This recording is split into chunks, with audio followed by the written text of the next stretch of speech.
Welcome everyone to the inaugural episode of Realm Walkers, an Age of Sigmar lore podcast. I'm one of your hosts, Carlin, and a little fact about me, when I'm stopped by the police, I have to tell them, sir, there is no blood in my alcohol.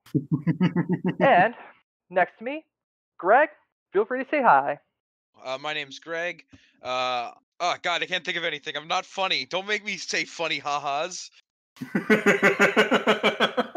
That done, I'm going to pass you to our next show host, Bryce.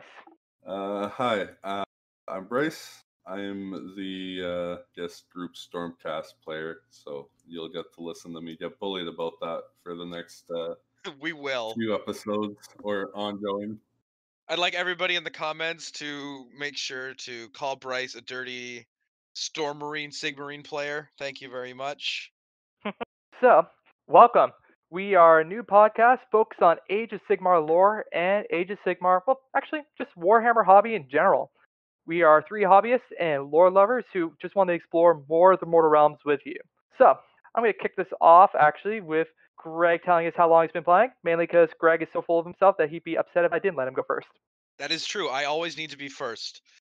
So I've been playing for about a year now. I got into the hobby literally as COVID started, so I've got to play exactly like 5 games on tabletop ever. Um, and I'm more of a 40k player, and so I have a lot of like 40k. Age of Sigmar is definitely like a game that I'm really into. So kind of in the group right now, I'm the least familiar with the lore. So I'm gonna be kind of bringing the perspective of people sort of experiencing the lore along with all of you as we sort of delve into some of the deeper stuff.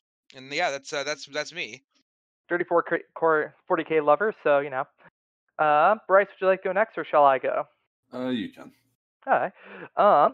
Well, I've been playing Age of Sigmar for, 4 years now.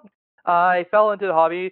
Well, I played a little bit of Warhammer Fantasy when I was fairly young, but being young, I had no money, and it was just hard to get the models. Plus, I wasn't very good at painting because really I didn't have access to all the army painters. So I tried painting my models with watercolor paints, which went amazing, as you can guess. Yo, a contrast painter before I contrast was the paints OG exist. contrast painter. Ahead Exactly. of his time.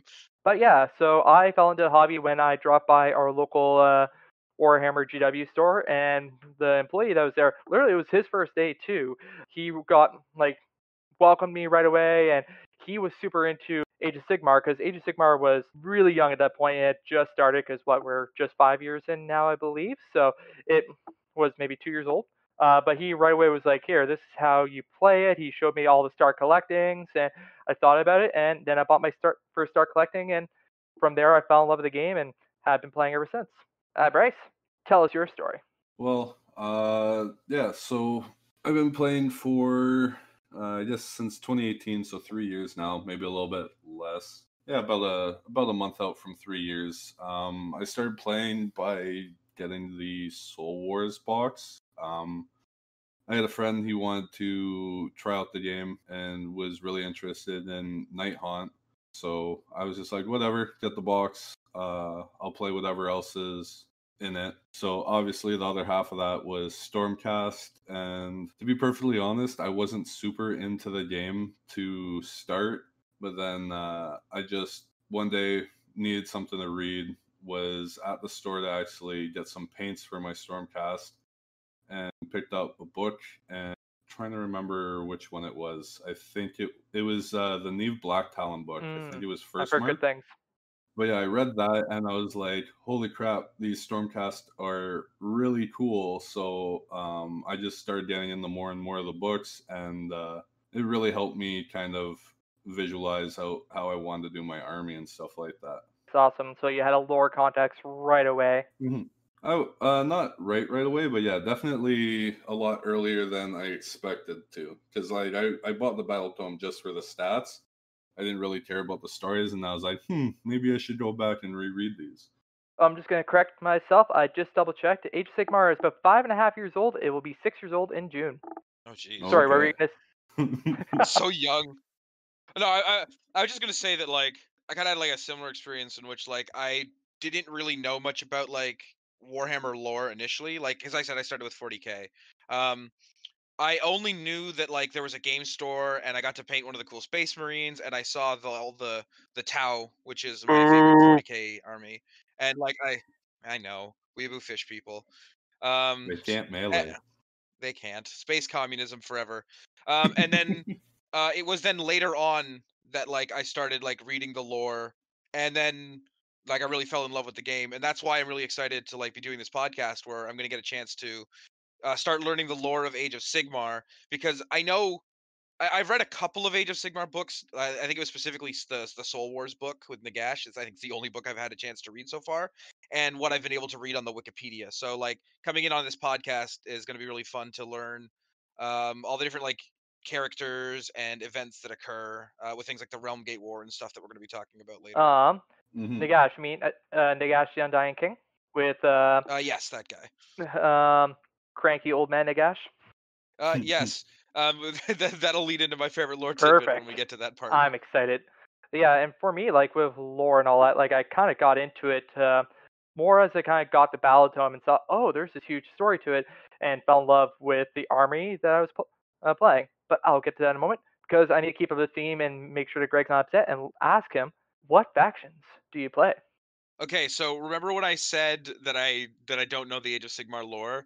That might make you think that I don't like haven't played that much Age of Sigmar. So when I now tell you that I play 3 factions, that's going to contradict my own words. You Uh, dived in deep when you started. I did. I don't do anything half-assed. So my main army is Skaven. I love the Ratty Boys. I then play. I had a Nurgle Demon army, but that was actually like my 40k army, which I then learned. Oh, I could just play this in Age of Sigmar as well. So I ended up expanding that collection. Yeah, and specifically the demons too. I don't actually have any Nurgle mortals. I think I have like a couple of chaos lords that you can run in that faction, but I don't really run them. And then I also have a couple of flesh eater quartz boxes, which I just picked up. Well, and here, because it segues nicely into it, I'll ask, why do you play those factions? Okay, so if you asked Bryce, he would say I play Skaven because I'm a dirty meta hunter. Um, Oh yeah, and super he's completely tryhard, right. super sweaty. Like it's terrible to play a game against this guy. I actively don't take showers before I have to go play at the store. Like I'm like, all right, there's a game coming up. I am going to not bathe this week. No, so I was looking at all the Uh, factions, and there was a couple that I really fell in love with Age of Sigmar. Um, I think I was originally looking at like either like Skaven or Legions of Nagash or the Osiark Bone Reapers, and because I'm a huge fan of skeletons, I love skeletons. I think they're cool and wacky and fun. And then I saw the Warp Lightning cannons, I can feel the rage coming from Bryce already. and I was like, "Oh, I can have fucking lasers, okay." And it was over after that. Like the second I realized I could have giant laser cannons, and there's a lot of like ranged shooting with the Skaven, and I'm just I love it. I love them so much. Flesh Eater Quartz. I'm a huge fan of the Skeleton Dragon. It was pretty much exclusively for that model that I bought that line. Great model. Second reason, and a less so reason, is I have the term balling on a budget. I like to play games, but also try to save as much money as I can. So I play 3 factions, but almost all of it is secondhand. The Flesh Eater Courts were something that I bought new out of the box, and one of the things that swayed me towards them was that the value you get out of a Flesh Eater Quartz box is insane. It is about 700 points of model in that box, It's a depending on great how you start build it. collecting box, hands down. oh yeah. It is the second most points out of a start collecting box, as far as I can tell, with the Stormcast Eternals being the most amount of points you're going to get. And then Nurgle Demons, like I said, that was my 40k army. I think a box of the start collecting Nurgle was the first Warhammer box that I ever purchased. Hmm. Um, I really liked just Nurgle's like aesthetic. I like the sort of like zombie aesthetic, but also the fact that they're really happy about the fact that they're all dead, or that they've accepted their death, so they're all sort of joyous. So that really attracted me to the Nurgle side of things. So that's why like that was my first start collecting. And then I sort of built that out from there. Well, I'll keep in the same order, and so I will go next. So Yeah, so the day that I walked in that Warhammer store, when I took a look at Star Collecting Box, the one that caught my eye was the Sylvaneth one, because I'm a filthy tree hugger apparently. Um, and yeah, so I thought about it and I eventually bought it. And you know what? I love my Sylvaneth as much as the meta hasn't necessarily been kind to them with their more recent battle tome. Whatever. I'm here to enjoy the wonderful trees and the shindigs that they do. But yeah, so I started with them. Then I got into Nurgle purely because that's when I started getting into the lore and saw that they were the enemies of Sylvaneth. And when the Megakin of Nurgle book came or was coming out, I saw the models and I loved them. I thought they were really nice, grotesque opposite of the Sylvaneth, and I really got into the mortals compared to you with the demons.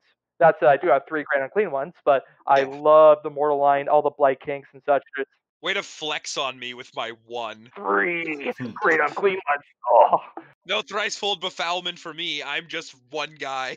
I also have the Glockin, 10 bazillion Blight Kings. Not too much of the Pascal Blight Lords. I do plan to add to it. I got one of the Pascal Blight Lords used, so then I bought one of the kits and was able to make the Lord of Afflictions and an additional Pascal Blight Lord. Yeah, and then because the models were beautiful, when the Night Haunt launched with the Stormcast and everything, beautiful models, so I picked them up. I'll admit they're not necessarily my favorite models to paint. I realize they're not quite my style of how I like to paint, but they are still beautiful. So why I played, I'm kind of going to that. Sylvaneth, well, they're the army I fell in love with. I love them on the lore side. I also more with their original release and their second edition book, but I love kind of the aspect of controlling the battlefield, summoning the trees, and kind of going forward from there.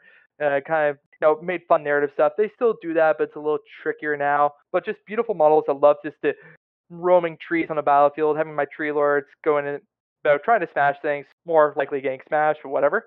Nurgle, I play them kind of the same reason I play Sylvaneth, though opposite terms. I love their whole rotting aesthetic and kind of how that plays into the battlefield, how like the Blight Kings have their kind of like almost aura damage when things are near them. Love it. Night Haunt, I haven't played with as much, but they are still a lot of fun. I have kind of more of an endless tide of tons and tons of chain rafts that I got from eBay. But yeah, like it's just so many things. People just feel so overwhelmed because they just see all the chain rafts before the chain rafts go poop. Oh, this is. Wait, we gotta Ghostbust your army. Oh, don't do any more than that, but Oh shoot! Now I wanna. Now I wanted to like. When I have my 3 friggin' lightning cannons, I just have to go. I gotta cross the streams. cross the streams, Oh no. blow up later Linder. Gotta stay puft Marshmallow Man army now. Okay, well that might be my next conversion project. But yeah, so yeah, I guess you're Unless next. Tell us about your Sigmarines. you don't have to make it sound like it's a bad thing, but factions that I do play for AOS, I have almost. I think with the points increase, I have almost 5,000 points of Stormcast models. I probably got like last 1K to paint.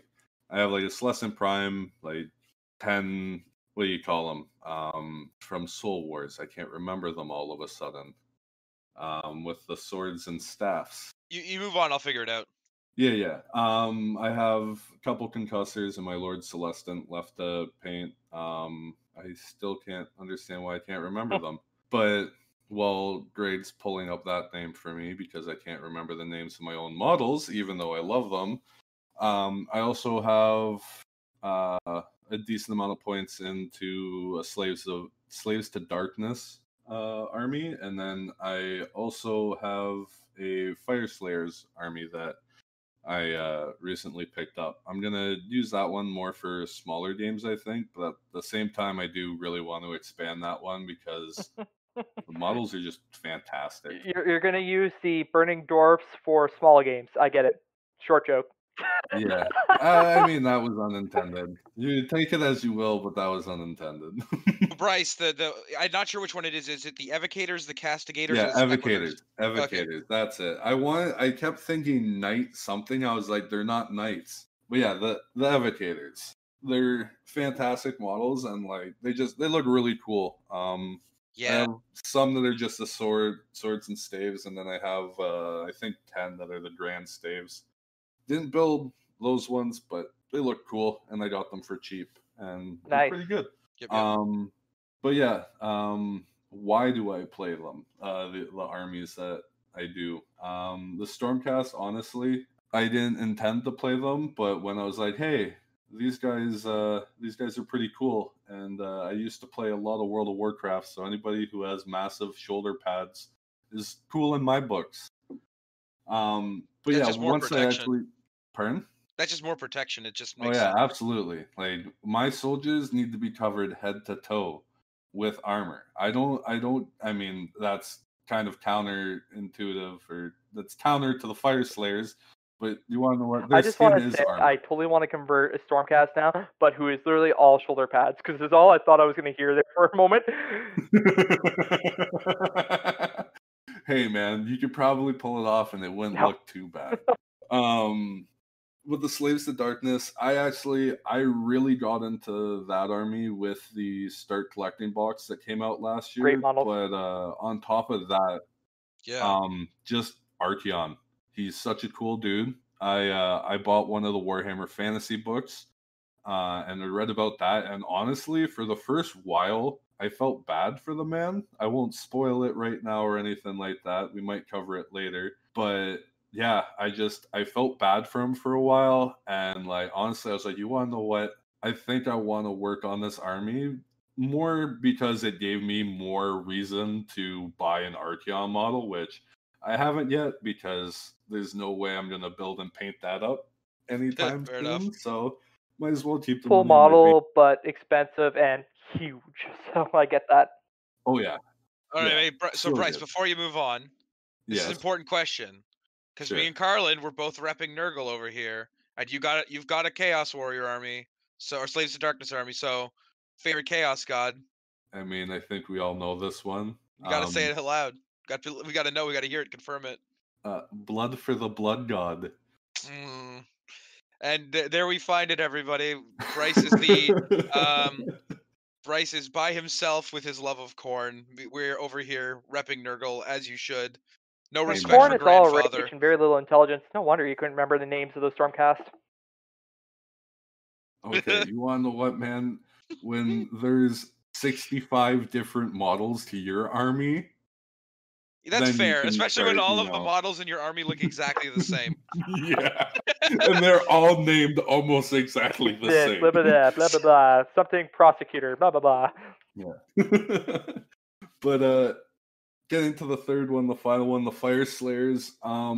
Honestly, I was just watching a lot of bat reps and stuff like that, and Warhammer's given me a lot more respect towards dwarves and stuff like that.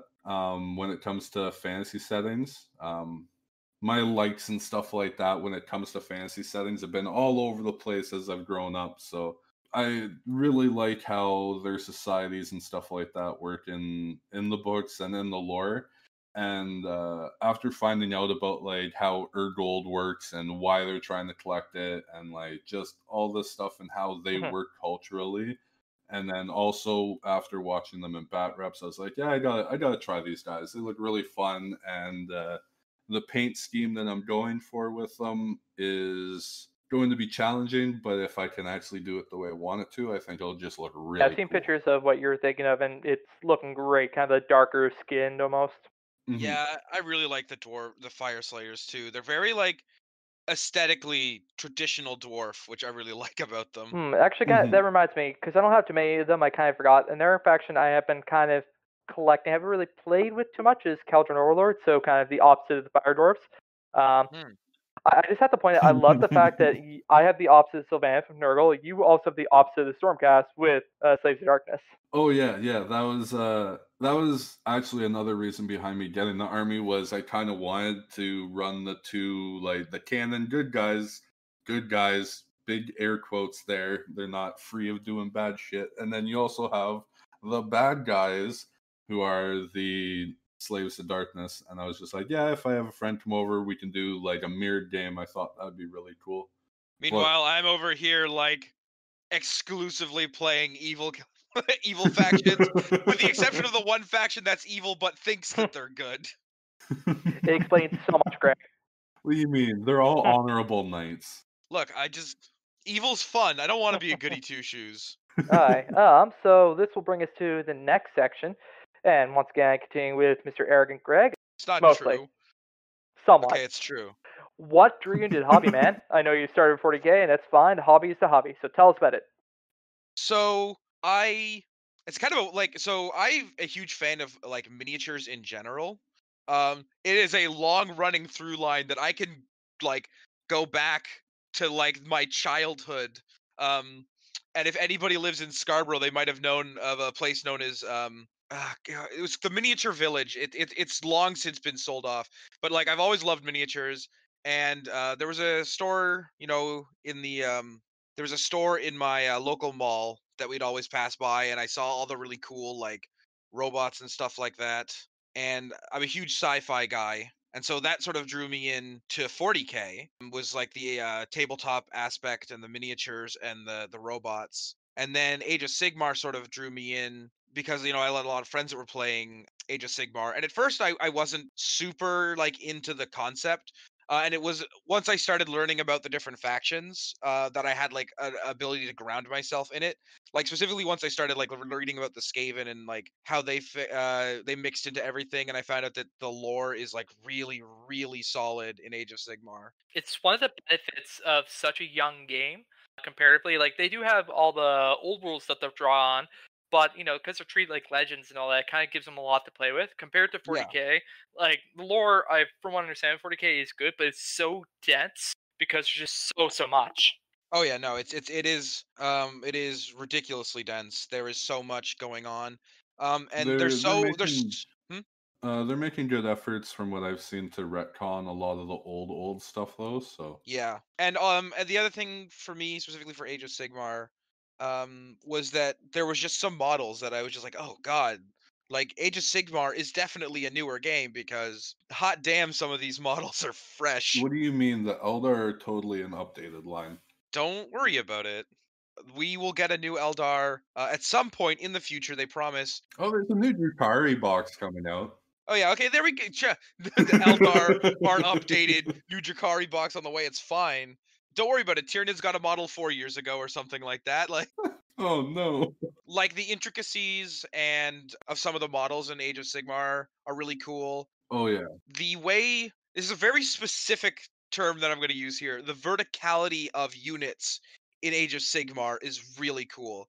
And what I mean that is a lot of units will have a character with a banner or they'll have spears. And in 40K, I'm looking at my wall over there. All of my Space Marine units are exactly the same height. They are flat across the top. You gotta get yourself some ancients. Yeah, I know.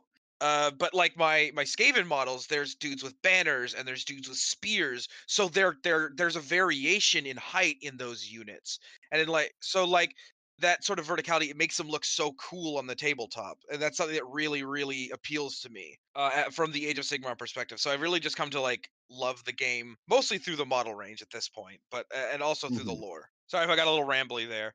It's all good. I will pass on with that. Well, then I'll continue on keeping the proper order of things, which me going after Greg, proper order.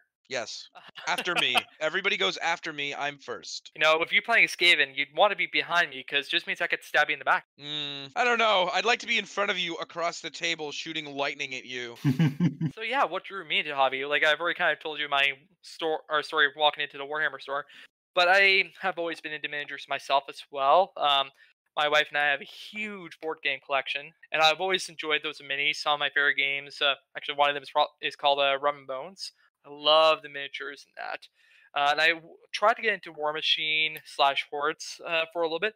Problem is the community for that, I just kind of pushed me away from it. Just I didn't quite like it. Some of the models were cool, but they didn't draw me as much as some of the Warhammer models. But I didn't really know about the Warhammer community in this area. So when I checked out the Warhammer store and saw that, wait, there is a thriving community, I was all for it. And being a little older and everything, could afford it and was able to get non-watercolor paints. Switching to Yeah. classics. No more contrast for you. Absolutely. But I love painting. Like I enjoy painting quite a bit. Really, when the Megakin and Nurgle came out, they launched a competition at the same time for painting. I forget exactly what it was in regards to it, but I started doing that right away, and I won I think 2 rounds of the painting competition. So won the first round, which was the start collecting, which I put a lot of work and a lot of love into those models, Nice. just Nurgle start collecting. And Yep. then it was with Malign Portents as what. Then I did the Harbinger, or what's her face from who's now part of the Slaves of Darkness. Crap, I've caught your whole forgetfulness. I'm forgetting her name. I'll look it up. Yeah. Anyways, the girl who comes with that, I paint her up in kind of a neural scheme because Slaves of Darkness at the time did not exist. Oh, Dark Oath War Queen, I think it Thank is. you, Dark Oath War Queen. Yeah.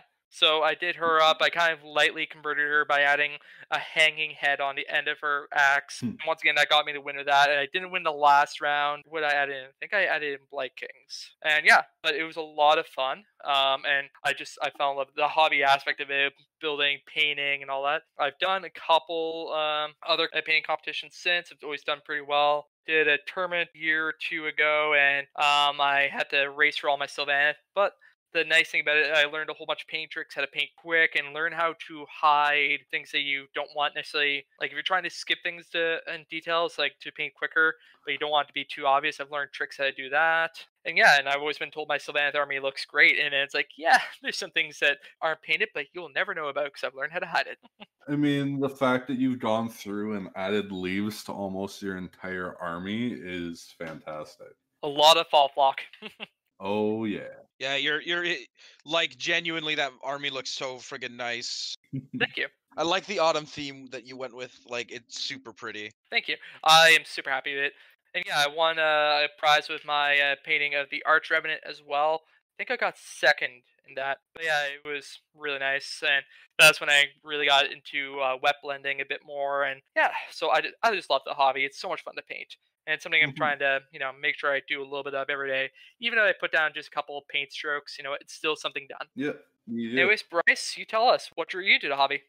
Well, like I said earlier, when I actually first got into the hobby, I wasn't like super excited, but I split the Soul Boars box with a friend, and then like I said, I read and got more into it. But it's actually kind of funny because the first time I ever interacted with Warhammer or the hobby was I was in like a youth group or something like that when I was 10 or 11. I'd go like this church and we do stuff and I get badges and stuff like that. It's kind of like the Boy Scouts, but not. But we had a game night, and the one time, a bunch of the older kids there brought Warhammer there, and I walked into the room. I was like, "Oh, this looks really cool" and stuff like that. And then one of the guys pulled out a tape measure to start playing the game. I was like, "Oh, this is really stupid. You have to use tools to play." I just walked out, and then lo and behold, 10, 15 years ago. And then mistakenly later on in life, you're like, maybe this is cool. Your first intuitions were right. You shouldn't have walked back in that room, Bryce. Yeah, it was like 10, 15 years later, they finally got me. Games Workshop's got a lot of my money. I mean, I shouldn't say that. A lot of my stuff's been secondhand, but it all goes to Games Workshop eventually. But that being said, what actually like got me to start getting more into the hobby again was just reading the books and stuff like that, and seeing that this was more than just a board game.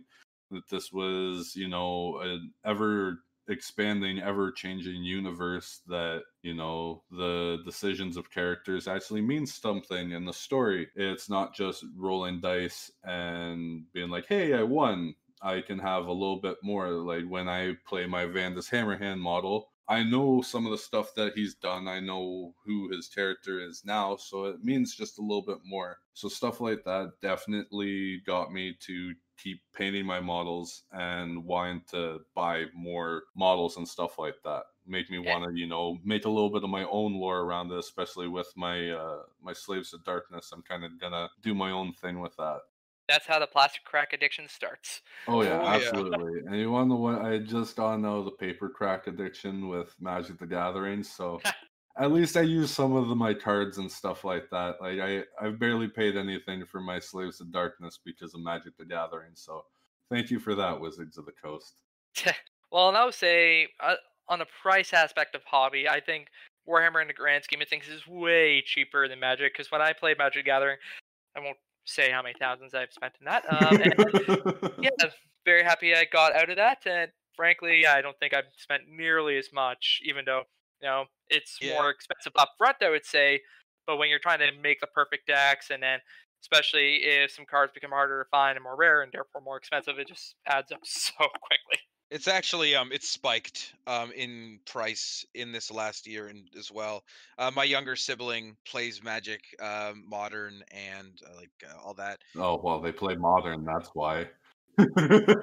Something that like I hold very true to this hobby and to like all hobbies is like if it's what you love to do, then you know money doesn't need to be as big an issue. You can Mhm. take your time. Like the concern about money is you go, well, it cost me this many $1,000 to build an army, but that's only if you're going to go out and buy a full army at one time, and that's from Games Workshop. I've got probably like $5,000 worth of plastic sitting on the shelf, and a lot of that was bought secondhand over the course of a year or two. And Hmm. that price goes down, and it helped with get through the tough times. And in that respect, money isn't something you need to worry so much about. Price is a thing that you can navigate with time and with effort. Like for me, when I started, I'll admit I probably was a little more fortunate when I started compared to now. Like I was working a really good salary job. I've since become a student and therefore am a little more on the broke side of Hmm. things. But that said, I personally haven't necessarily bought too much in the way of secondhand models. I have gone a lot through my local friendly game store and bought from them.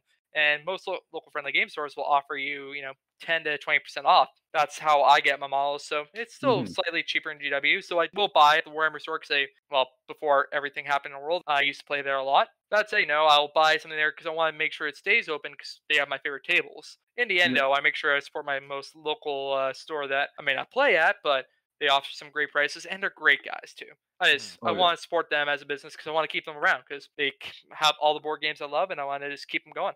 Sadly, there's no local game stores out my way, really. There's a couple that I've maybe seen, but they're not open because of everything, so I haven't had a chance to go try them out. That Yeah. is fair. But yeah, kind of going now into a little bit more of the lore side. I'm starting off with you, Greg, because you mentioned you had something you really liked. Oh well, I guess it's like how do I so the first book I read was Soul Wars, and I like skeletons, and Nagash in that book is my favorite thing ever. He is so petulant and so like whiny. Like the fact that That book. the whole book is him trying to save face. Like the Skavens show up, ruin his plan, and he's just standing there like, "My plan still succeeded." And it's like, "No, it didn't. It couldn't have. You didn't kill anybody." And I so mean, let's not underestimate the effects of the necroquake. the first of all, the Necroquake is my favorite. The name of anything ever. Um, Sorry, it made me laugh, like, just to see how much he was willing to like toot his own horn. And I know that's maybe not the reason why people like Nagash, but it's why I like Nagash because he's this like I'm the best ever despite failing. It's that dumb tuxedo mask meme.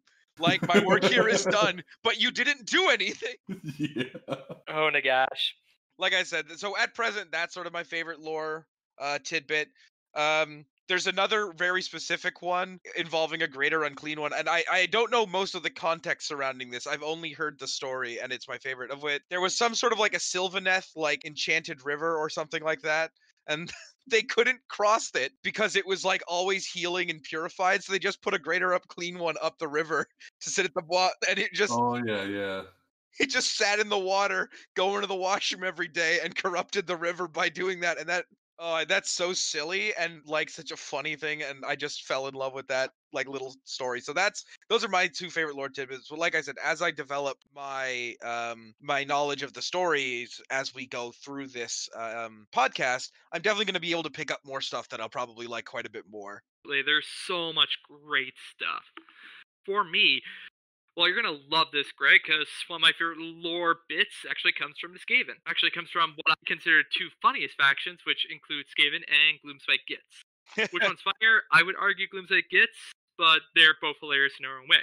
Yeah. I won't say, I can't remember exactly how beat for beat it goes, but essentially, at one point, the Skaven captured Squigs because they were trying to figure out how to utilize their replicating genes and such. But then they found that the squigs start essentially splitting like amoebas and start filling up their cavern that they had, and they just kept on filling up and filling up.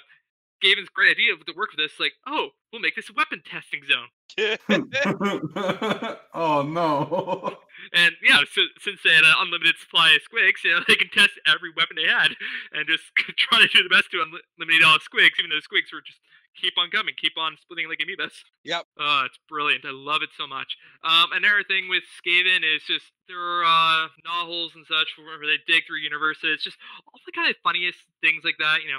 Calderon words are flying through clouds. All of a sudden, there's a hole in their ship, and it's Skaven start come pouring out through the deck, and it's like, what? How? This ship's in the air. It's not connected to her. How did you do that? Because Skaven. Also, at one point, they're digging through and they think they're getting to a new realm. All of a sudden, they hatch through a hole and then start getting flooded because they hit the bottom of an ocean and drain the ocean. Warpstone, it's a hell of a drug, my friends. Oh yeah. It's true. They go through so much. Kind of add to the Nagash thing. I love how Nagash's sense of humor and such, whether or not he realizes it's humor to him, like with the Night Haunt. It's just that dark reality of people who have been prisoners all their lives. They die and they think they're going to get the sweet release of death and go on. The guy's like, nope, you're a soul of mine. Oh, guess what? You're back in chains. And that's how we have the chain rats, who will always be in chains forever and ever. People who die drowning or in Iron Maidens or whatever, they become the Blake Ice Revenants and constantly in pain and swinging around all their lives. Harridans, where they were healers in life, and essentially people who Nagash hated most because they stopped them from dying. And then when they died, Nagash basically turned her hands into blades and made them go about killing constantly, but keeping their actual personality still in place, so they will live the rest of their undying lives, knowing that they're killing people even though they want to, but they have no choice because it's a dick. Yeah, I mean, I understand that, in a lore perspective, he's definitely supposed to be a lot scarier, but just because the first book I read was Soul Wars, and in that book he spends half of it talking about, not maybe half of it, but the very opening couple of chapters is him talking about how well he succeeded and how good his plan had worked. Immediately after, it could not have failed harder. I can't see him any other way at this point. Really, just to add one more thing to combine both Skaven and Nagash, the moment right before the Necroquake when Nagash is about to unleash his grand schemes with all the malign important stuff, and everything goes wrong because some Skaven got into his Black Pyramid. Yeah, he had stuff they wanted, and now Don't build out a warpstone. Don't worry about It's his own fault. And somehow Skaven saved the universe. Yeah, they do. We're the real heroes.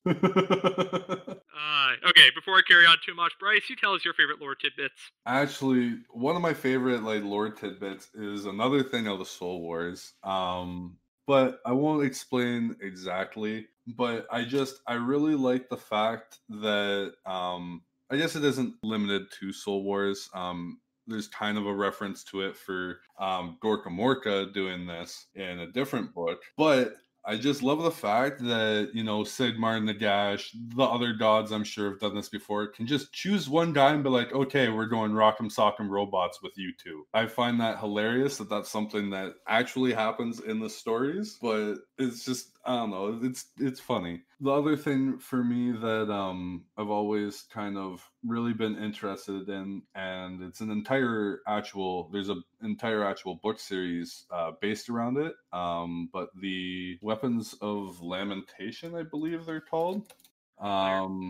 But there's a bunch of weapons made by a bunch of Khorne weaponsmiths. There's a storyline that follows, from what I've seen, a singular cogsmith or weaponsmith or something like that. He's a human and basically gets tasked with going and finding a bunch of these super world-ending weapons that were made by smiths of Khorne. So I've always thought that that was kind of an interesting part of the story that I appreciate that they continue making books for. Fair enough. Mm-hmm. So I'm just going to take a quick little moment before we get into the next section. That was a bit about us. So yeah, we are hobbyists and we are lore lovers, and I cannot wait to keep on going further. From here on out, we're going to be, going into lore, telling you about it, learning about it, and just having fun exploring the awesome universe of Age of Sigmar, because there's so many great moments in it. And it's fantastic. From here on out, we're going to be kind of going into more of the format you can expect in later on models, or models, well, maybe models too. We'll see what happens. Anyway, so later on episodes, where we will kind of go into the hobby, new models we've seen, and go into the lore of everything we want to learn. And yeah, we're excited to do this because in the end, we're doing this because we want to learn more about the lore and just encourage us to do that. And in the end, it's a conversation. We want to be able to share with you. We want to be able to share hobby stuff. We want to be able to share, what's the newest thing you've painted up? What's this new trick you've learned? What's this new book that you've read or whatever else? So many sweet stuff with this hobby, and I love it. I cannot wait to continue exploring it. And Mhm. I'm glad that Greg and Bryce have joined me with this journey. Yes, I'm glad that we're coming along with you as well. There's a lot that I want to, a lot of books that I got to read, which means, I have to read. Audiobooks are a thing. I'm the one who has friggin' homework like every week. Like these two are like, hey, like there's literally like a page on our private Discord where we talk about stuff and plan for the podcast. That is the Greg's homework page, in which they tell me what pages and what books I need to read for the next podcast. So I have to do that every week. I am also a student myself, and I'm in my last year of accounting. I do a lot of homework myself. It's all about balance, my friend. Yeah, I know, I know. Hey, well, continuing on with the best. Greg, what have you been hobbying with lately? What have you been working on? What have you been painting? Tell us about it. Okay, so I will start this off, and these models might come up a couple weeks. I'm kind of limited right now by the paints that I have at my disposal, and like I said, I'm not near a local game store, so it's very difficult for me to get more paint at this moment. So I have a bunch of half-finished projects I'm working on that I have to wait until I can get to a store to continue. So I have made the decision, good or bad, we'll see later, to strip and repaint my entire Tau army because I painted them as sort of my first army and they weren't painted very well. Mm. And so I have 3 crisis suits that I am doing test paints on that are going pretty well. I just need to get a few more things. I have a few Gloomspite Gits that I picked up. Somebody was selling the like Underworlds box for Gloomspite Gits for $10. Those are Yeah, I said so. That's a Warcry band right there. So Mhm. absolutely. I've got those that I'm slowly painting up. And other than that, I've got a couple of other little things going. Some models that I'm trying to strip and fix. My fiance wanted to try painting and wanted to paint the Avatar of Need, I think was the name from 40K. And she was like kind of wanted it new in box, and I'm like, I bet I could find it secondhand. She was willing to let me try to find one secondhand, and I sure found a model. And it's a bit of a jigsaw, and I think it's the first time I've looked at a model and I go, I don't think I can salvage this. I paid $15 for it, so you can kind of tell the condition it was in when I got it there. So not great, but we'll see. Hopefully, I can get that fixed up.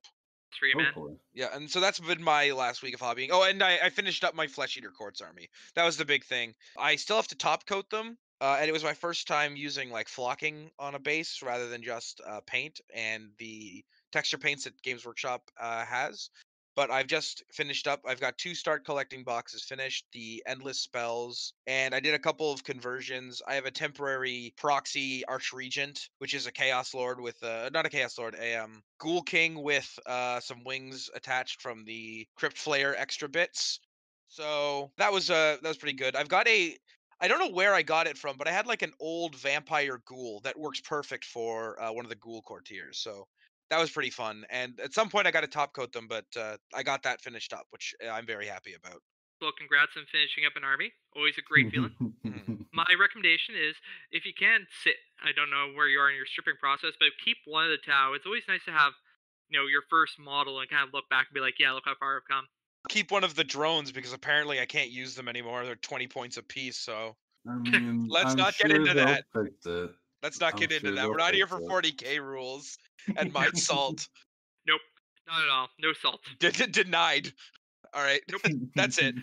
I have been working, well, think about 40K. I've been actually working on Gaz, taking my sweet time with him because he's just such a great model and I want to, try out some new paint techniques and I want him to look amazing. I am choosing the hard task of going very much an orange theme with my orc army, which anyone who's painted a whole bunch of orange probably is now feeling the pain of what I'm going through. So I found a really awesome mix where I'm using the Vallejo brand heavy orange paint. The pigments on it are really nice. It has a bit of a coral color, but it makes such a great base paint. And then from there, I use Troll Slayer. Such a great combination because the that heavy orange helps carry the Troll Slayer through and makes it so that way it has a great base to work on, and then I don't have to put 2 million coats of Troll Slayer down. Otherwise, I'm working on ogres for a friend, doing a 2-star collectings and a couple other things. Just painting up this model range for a friend. He has a hard time painting because he has a condition which causes him to have really shaky hands, and I hated seeing all the great models on the battlefield for him, and I wanted him to have a fully painted army. So that's where I'm painting up Beast Claw Raiders and such, and he's been loving the scheme I've gone with. Kind of more red fur on the beasts themselves, regular more pinky skin for the ogres, and he's been loving it. Nice. Yeah, so I guess we've all kind of been working on like 40K stuff recently. I have a Space Marine army that I've been working on, but I've kind of put that on the back burner for the last while. You really are a Sigmarine player. You want to know what I would have been painting through them a lot faster, but I made the mistake of deciding I'm going to paint a majority white army, like white armored army. That's probably the one thing that's more painful than all the orange I've gone through. Oh yeah, and you want to know what? Like I'm trying out things to speed up the painting process, but I'm too much of a perfectionist, and I know that I didn't paint my entire army in Thorax white. You might not know, but I know, and that bothers me. But my major project that I've been hobbying away at recently has actually been an Imperial Knight. I got it from Greg, I think, last July. Yeah, we had a buddy that that had a couple. I guess he had like the Renegade box set, and he sold them to me for like $100, and so like not $100 each, $100 for the two. So Yeah. we both took one of them. Oh yeah, so it was really fun getting to like build it up from sprue instead of having to paint like a pre-built one or something like that. But yeah, I'm getting close. It's been how many months now? It was July, so it's been 6, 7 months now since I started working on it. So I'm at the final steps. I got the carapace done. I got the shoulder plates done. I just need to finish up a couple of the weapon attachments or the weapons. I spent a little bit of time. I messed up. I jumped the gun and didn't magnetize one of the arms. So I'm going to only be able.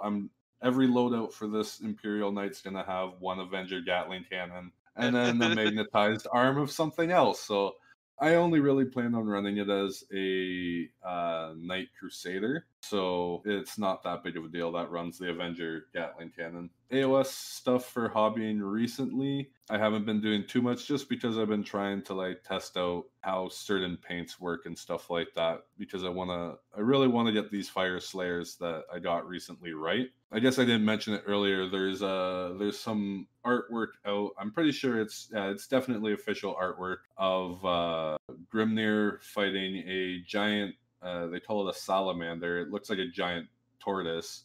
Oh, from like the Core rulebook, which shows like Grimir kind of jumping over and Oh yeah, great yeah. axis. Yeah, great artwork. He's about to fight, or it's from the fight against Volcatrix, I believe it's called. But it's so cool. The man's like literally a giant, like he's just a giant magma dwarf with like the fury to, I guess, explode god beasts. Sorry if that's a spoiler. But you know that is from the core rules. Some of us haven't read the lore from the core rulebook, so what's the point of even reading it now? It's okay. But yeah, I saw that pitch and I was like, that's so cool. And learning that Gotrex in AOS and the fact that he's the avatar of Grimnir, I was like, you want to know what? I can't not do that. I can't not paint Gotrek up as Grimnir from this picture. So, like I said, my AOS stuff's been on a bit of a back burner while I brush up on those techniques that I need to make the Fire Slayers just look really good.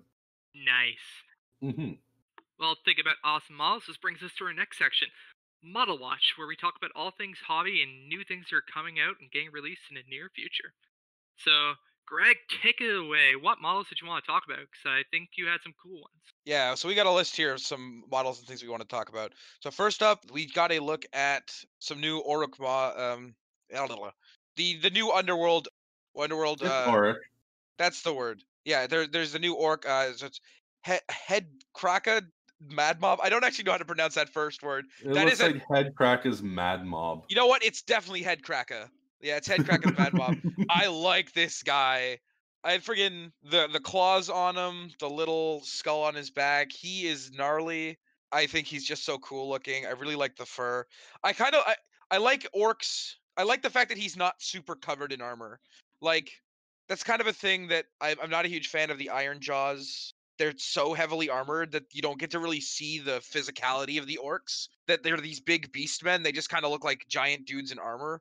And that kind of I don't know. I'm not a huge fan of that. So the fact that this guy's got like nothing on, his only weapons are literally strapped to him with like leather bands. This man knows what he's about. Now the fact that the only problem I have is his name is Head Cracker, except he's got knives. Well, if you look, he's got an X on his forehead. Maybe he had his own head crack. You know what? Yeah, I bet you that is what it is. Yeah, he is sweet looking, and all props to the model designers and to the guys who painted this. Like their highlights and everything, always fantastic. But it seems like it's just I don't know something about this picture that they have just seems extra good. It's so well done. It's the pose. They do such a good job with posing the models for their. I mean, they do a good job with the base game, but when it comes to like their mini games like Underworld, Warcry, and other games like that, I feel like they take a little bit extra time to give them really cool poses.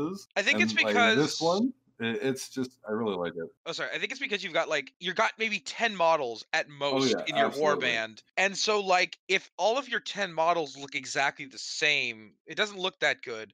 Like Yeah. you put out a unit of clan rats from Skaven. There are 20 models in a unit there. If they all Oh had yeah. this level of detail, it would one be hell to paint because you would just never finish it. You wouldn't notice it. Like that's why you can get away Mhm. with having like half-ass paint jobs on your troop choices because nobody's gonna tell because there's 50 guys there. You're not seeing them as a whole. So like this guy's gonna probably be on his own a lot of the time, so he needs to look good. Absolutely. The quality is just so nice. Well, think about quality and awesome things. Take us into your second model you want us to look at. So the second model I wanted to look at is Gorslav the Gravekeeper. He is coming from the Warhammer Quest Cursed City Skeletal Ulfenwatch. I don't actually know how to pronounce that one. I think it's Wolfenwatch, but I might be wrong in adding accent to it where it doesn't need it. Curse City. I'm not gonna Mhm. lie. There has not been there has not been a model released recently that I went. This has like a contender for one of my favorite models in Warhammer ever. And Gorslav absolutely is a contender. He is at the very like the problem is I love some of the bigger models and I love robots too much to like put like the big robots it's not a fair comparison but like for a single dude Gorslav Gorslav's model is my favorite. It's the epic pose. It's the one eye patch despite the fact that he is a skeleton and doesn't need an eye patch. It's the way he's painted with the black armor. Like this is my absolutely my favorite just dude on the ground model in the entire game right now. He looks great. I love the sense of motion they have with little strings of hair and the cloak kind of blowing in the wind. Oh yeah, absolutely. Yeah, no, this Yeah. guy's just I'm definitely buying this guy. I really hope it's indicative of them kind of redoing the skeleton range in the future, especially if hinted at Soul Blight Grave Lords is actually a thing. Because then, being Grave Lords, it'd be the ones ruling over the skeletons and zombies. I really would love them to redo skeletons with this detail because the skeletons, I use them for basing purposes and such. I don't think, in my humble opinion, I don't feel that they look all that great as is. But the one that's the crew from Underworld, who's name forgetting, whatever, and this guy looks spectacular. Yeah. Yeah, I just pulled up the old skeleton warrior models and the little rinky dink. I personally like the one that is carrying a horn. That I don't know how he would play. They have magic lungs, okay? If Nagash wishes a horn blown, a horn will be blown. Yeah, but why couldn't he just give him drums? I love them, but I love them. They all have a special place in my heart because I love skeletons. Just like I love skeletons so much. I didn't want to paint that many skeletons. That's the only reason I'm not playing it. Well, speaking of bone and boning, we're gonna get to my picks, which happen to be Slaneshi. Well, that was a segue. Yeah, I know. what a segue. I saw it. It was a bit of a reach, but I had to do it. Yeah, no, it's good. It's good. Well, they've shown off some new Slash models. I'm going to pick out the two heroes because I think they look amazing. So we're going to start with Glucose Orskelion, or whatever. Orskelion, I'm going to go with that. Anyways, he is another one of their kind of rounded based display piece models. It is beautiful. Oh my gosh, so many things going on between his servant holding up the bull, one guy looking like he's whipping the two kind of mutants, bringing the carriage forward. Other guy almost looks like a priest of some kind, and of course the main guy himself sitting on the chair, and the little kind of snake thing above it. It's just so much crazy detail here.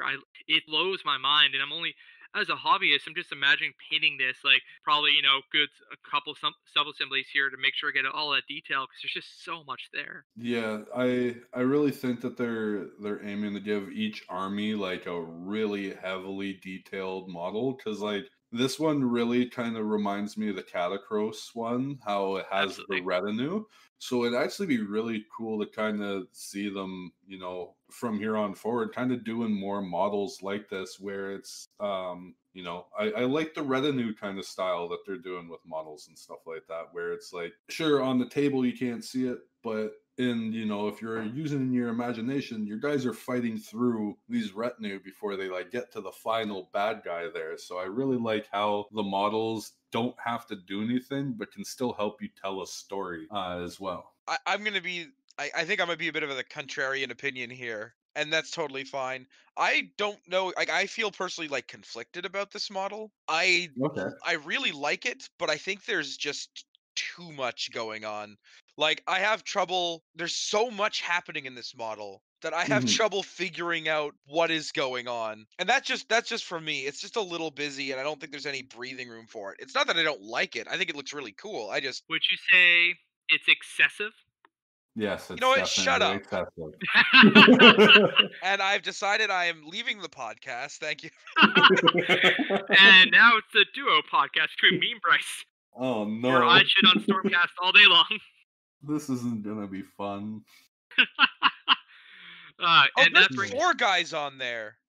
Oh yeah. Oh Is yeah. there four No, guys? There's 5 guys. There's 4 guys, and then the dude at the top. I just noticed. Yeah, There's the 3 guys, and then there's a dude turned around with a goblet. And I was like, what the is that a hand? And there's another guy that I couldn't even notice. Like, yeah. so many I think people. I kind of understand you from that, but as a hobbyist side of things, I love the look of it. Like these are models that I feel really kind of are more for the hobby side of things and the rules. Oh Like I'm yeah. sure there's some great rules attached to this guy, but they are definitely the hobbyist model. They are not necessarily the models for the people who just want to play, because especially if you want to do tournament play and such, and you have to get this all painted. Sure, you could slap 3 colors on, but that would look dreadful. This is a model you take your sweet time with. You know what I will say? I think, and this is just for me thinking, like looking at it right now. I think the reason that I'm not a huge fan of it is because I am looking at a 2D image of it. Absolutely. I was gonna say that earlier. Yeah, because I'm having trouble finding out what's happening because I'm only looking at a still image of it, which is as detailed as they've Mhm. given to us. I think in 3 dimensions, this is gonna pop a lot more, and I think I'm gonna Oh yeah, like it a lot more because it'll absolutely. be more of a diorama and less of just like a kind of a busy thing. So I think once I get to see it on the tabletop, I'm sure I'm gonna come around on it. Oh yeah, Fair enough. absolutely. And that brings me to the next model, also Slanesh, and the most beautiful, the most magnificent Sigvald, returning from the old world. Oh my gosh. Have you ever just looked at a model and went, that guy is going to be converted so much? Oh, 100%. This guy is going to be converted into absolutely everything. Like Oh yeah. the buckler, the rapier, the pose. There's enough room to just put whatever you want on there. Like we're gonna see this dude as like every kind of like space marine, probably like like even some stormcast conversions. Like I can see this guy being converted into literally everything. He's so good. I would just like to see somebody kit bash him so that he displays the ultimate, expression of dominance, and just have this dude T-posing. I want him to just T-pose. Somebody do it. Anyone out there who converts them and T-poses them, please send us pictures. Yes, please. If you do, it's something that I want to see done with this model. But yeah, like from the moment they showed it off originally in their teaser trailer, I loved the look and design. Once again, that sense of motion with the flowing hair and cape, it's just it is such a great job of it, especially when you look at the original Sigvald model and compare. They captured Yeah. all the really good points of it, but then brought it to the next level. They cranked it to 11. This just looks amazing. Oh yeah. I cannot wait to get my hands on it and paint it. Yeah, Are you gonna start playing Slanesh because of it, or is this just your hobby model? Well, I don't know if I'm turned on to the idea of playing Slanesh, but I'm definitely turned on by this model.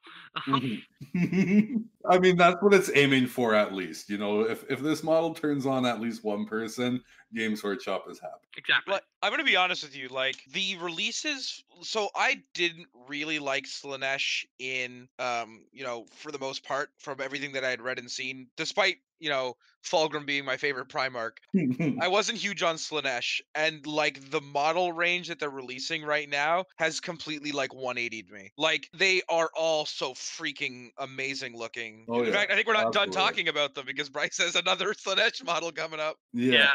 It's the one thing I'll say. My last point. I think for me, I am way more endeared to these than the release that they had before 2 years ago. I think it was whenever they released last Slanesh book, whatever. Because it's the mortal line. I find for myself the mortals, when it comes to all the chaos armies, are way more endearing than demons because I can relate to them more. They are people. They gave in to their desires or into disease or whatever, and I can relate to that comparatively to the demons, and that's where I'm at with these models. Like just beauty. Absolutely. Like Bryce, take it away. Tell us your picks. So, like Greg said, my model choice for this week is again a Slanesh model, but that's kind of going with the new Battle Tome that's going. I believe it's pre-order next weekend, so it'll be out in 2 weeks, something like that. I don't know. I'm not sure on the dates, but my pick for this one would be the Myrmidesh Painbringers. Again, I wasn't a big fan of how I guess I'll just say how lewd a lot of the demons of Slanesh models were. Oh, especially like the fiends with their 6 tits. Oh yeah, with all the titties hanging out. You want to know what? That's totally fine. I don't feel like I want to sit down and paint, that many titties when I could be painting, glorious full-bodied armor like on these Myrmidesh Painbringers. If I wanted to paint some nice fat breasts, I would paint my Nurgle demons. Exactly. Especially the green clean ones where it's like my milkshake's brought other boys to the yard. But yeah, these new models that they're bringing out, I mean, it even kind of extends over to the Sinbaresh Twin Soul models that are coming out as well. Just that the heavy armor, the ornamentation, and I really like the color scheme that they chose for these. I know that'll be different when people start painting up their models, but like just as kind of the canon looking, or I guess the canon images for how they're supposed to look, I just really like it. Again, I've liked a lot of the lore for Slanesh, but again, I was just like, come on guys, put on some clothing. I know it totally goes against what you guys are about, but like, put on some armor. It's cool. Yeah. Can we also just have a nice shout out to the saving grace? The steeds of Slanesh look good now. I hated the way they looked. They looked so bad with the Demonites. They looked so weird, and I didn't like their gross tongue.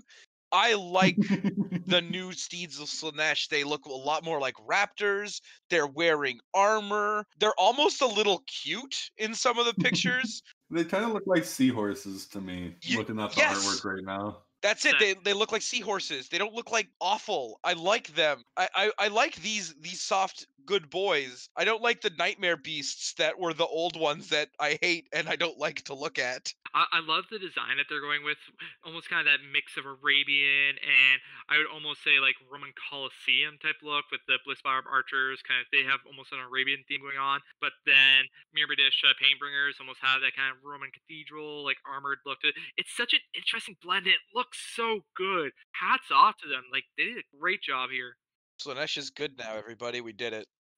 Yeah. Like Ugh, I'm in love with this line, and I don't plan to start playing Slanesh, but I almost want to. See that I find myself saying that every single time a release comes out lately. Their models have been so nice, Yeah. but like, yeah, it's just like every time I was like, I'm just sitting there. I'm like, It's do I want to start a mod? Do I want to start? Can I turn this into a warband? Can I turn this into something I only have to buy a box of these guys? So you want to know what? I might actually think about that. Wait for the rules for these guys to come out for Warcry or something like that, and maybe grab a box of them. In the Warcry Chaos Battalion book. oh really? Will they already be in there? They're already in it. I have it. Okay, cool. That's even Yeah, better at least a then. couple of the heroes are, but I believe the mortals are like the mortal line are all in there. The people you can Okay, use. So cool. yeah. Well, tell us about your other release. I know it's not a model thing, but it's still part of the hobby. So tell us about it. Yeah, so my second last pick for this week is it's actually one of the new books that are coming out. I haven't been able to get my hands on every single one, but whenever I can get my hands on a new Stormcast book, I get excited about it. I really like the stories, and the new book, Stormvault by Andy Clark, is coming out with the new pre-orders and stuff like that. Andy Clark, I was double checking what other books he's read because I've definitely read ones by him before. And going back and checking, he actually wrote Black Talon First Mark, the one that I mentioned earlier, that really got me into Stormcast. So that's really cool. And knowing that gets me a little bit more excited. But I'm also super excited because of the title Stormvault. I don't think we've really gotten very much Stormvault action. It's something that's come into play in the story since Soul Wars. So I definitely interested in getting my hands on this one and reading it. The second thing that gets me super excited is just the cover art on it. Yeah. The Lord Celestant looks like a complete baller, but I'm also looking at it and there's Skaven in the Wait, background. what? Hold up. We got Hold up. Nurgle. Whoa, Yeah. In the Oh, back. Look, hold up. you I got gotta zoom in on this. you got Skaven Holy in the shit, background. there's Skaven. All Yeah, you right. got- We in it, boys. Oh yeah. You got them in the back. You got some Nerdle boys in the front, and then you got a bunch of bone splitters Oh, there too. this looks So I guess there's some prosecutors in the back. It's not just the lone Lord Celestant, but again, this just looks really fun. And knowing the type of stuff that Sigmar has hidden in these storm vaults, and the stuff that have come out of the storm vaults, because actually Catacross came out of one of them, if I remember correctly. absolutely, 100%. Oh yeah, I think that was a battle tome, right? It wasn't That an was part of actual the book. Forbidden Power where he got released, and then in the Battle Okay. Tome they revealed what got released. Okay, yeah. So again, I think this is still one of the first books to cover the Storm Vaults, but super exciting for me. I'm really excited in seeing what happens in this one. I kind of love how we're almost all represented there because we got the Stormcast representing Oh, Chris, yeah. got the Skaven representing Greg, and got the Nurgle guys there's representing ghosts. me. It's There's fantastic. ghosts. There's also ghosts. Oh yeah, I Oh see my them. god, there's Nighthawk and yep. Holy crap! This is What's great. the Smash Ultimate logo? Everyone is here. Yeah. Yeah. It's like, yeah, the Stormcast is so baller. He's taking on all the enemy alliances at once. This is ridiculous. Like this Oh, is man. I'm gonna be honest with you. I don't know if it's gonna go well for her. I think she might have bitten off more than she can chew on this case. I don't I guess know, we'll have man. to see the story. Like Yeah. Oh, well, we'll have to cover it in this because I'm excited to yeah, read it. I think well You want to know now that sorry, I gotta double check something because I'm trying to remember the name of the armor paint job on it. Yeah, that character is actually a Celestial Vindicator from the looks of it. So Okay. I'm even more interested in this now because I haven't read. I'm still reading through the Realm Gate Wars and stuff like that. So I'm interested in seeing if this character is actually from the Realm Gate Wars or if they're a newer Lord Celestin. So that's definitely knows? something that piques my interest as well. Oh, now I'm kind of like excited for this, and too many books to read, my friend. Too many books to read. Yeah, now that absolutely. there's Skaven involved, I'll actually read the book. Like Dude, you would be surprised at just how many books they claw themselves didn't think into. this was a Skaven book, So but many books have yeah, they're Skaven. kind of like they're definitely one of the bad guys they push for Age of Sigmar a lot, and it might just be because especially Oh with things yeah. like Vermintide, like that are a very accessible game to people that are outside of the fandom that don't really like role playing games. Like they're just very like easy for people to know about. That's kind of why I think Nurgle's so popular as well, because he exists in a lot of properties that exist like outside of 40K. Mhm. Or not 40K, like strategy 40K, I guess would be the best way to put it. Yeah, 100%. All right. Well, I think that brings us everything that we were planning to talk about. Anything you guys want to add? I don't think so. No, I Uh, mean, there's a couple other books going on. I don't know what's going on with the little Warhammer Adventures Plague of Nurglings, but that looks cute. Just wanted to note that. I almost want to read it just Oh, because the Plague of kids Nurglings. books. I've heard some very interesting things about those that suggest they may not entirely be children's books. Yeah. Anyways, So. that was just a note. Cute little name. Technically not Age of Sigmar, but is Mhm. coming out soon, so I figured it'd be fine for Hobby Watch. Oh yeah, absolutely. I think that brings us to the end of this. Like, thank you guys Mhm. for joining me, and I am looking forward to covering more of the wonderful Age of Sigmar. Yeah, well, yeah, no, this has been a really fun time, and I look forward to getting to know more. Is it cool if I plug my TikTok here? Go ahead, plug Yeah. away. So for those of you who don't know, I have a Warhammer TikTok. It is at Gregory Benoit. The picture is of a possum. If you found that, it is me, a little possum in a scarf. Mr. Skaven. Not the same thing. Skavens are rats. They're getting close, but yeah.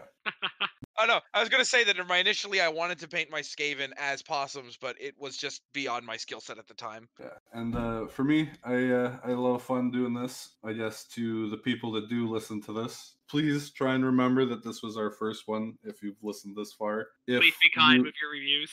absolutely, if you have a means of giving us feedback on what you liked, what you think we should change. Like I said, it's our first one, and we totally want the input so that we can make this something that people enjoy listening to. It's not just for us to put our voices out there into the internet. We want to entertain people. We want to educate people and stuff like that. And if we can get even one person to, try out a new army or, pick up a book or something like that, I think that we've worked towards the goal that we want to do.